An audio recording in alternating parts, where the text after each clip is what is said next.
Calci, pugni, parolacce e bottigliate in testa nell'ennesimo scontro avvenuto ieri sera nel piazzale dell'ex eliporto a San Leone, la solita zona tra le giostre e i paninari, lo spazio individuato da qualche anno frequentato da giovanissimi adolescenti. Questa volta è successo non il fine settimana, quando migliaia di giovani si riversano a San Leone, ma lunedì sera con pochi gruppi di persone e comitive di ragazzi. Spesso il motivo è semplice, sciocco ed alcune volte uno sguardo di troppo, un sorriso ammiccante verso una ragazza, ma il più delle volte è l'alcol venduto a fiumi a provocare la rissa. Ed infatti la lite è avvenuta tra un gruppo di giovani, sono partiti calci, pugni e bottigliate sul capo e uno di loro, un 48enne, ha avuto la peggio con ferite alla testa. Una situazione che suscita fortissime preoccupazioni da parte di famiglie e che allarma principalmente le forze dell'ordine, che abitualmente stazionano sul piazzale Aster fino alle 24. Ogni fine settimana a San Leone si riversano migliaia e migliaia di giovani provenienti dall'intera provincia e anche da città siciliane per una breve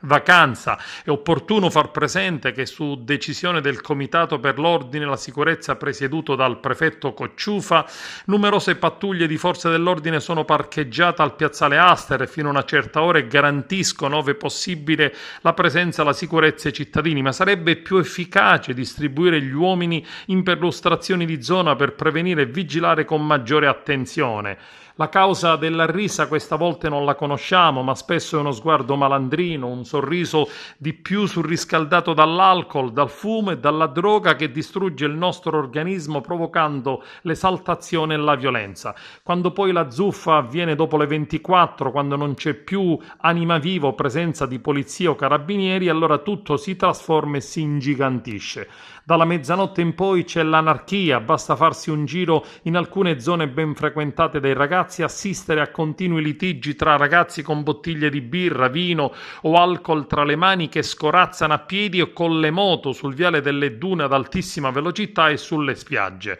Spesso e sovente alla chiamata delle forze dell'ordine, come è accaduto ieri dopo la mezzanotte, i giovani sono spariti e dileguati come se non fosse accaduto nulla, mentre increduli gli altri giovani con disinteresse e superficialità continuano a bere e pochi attimi dopo hanno già dimenticato tutto.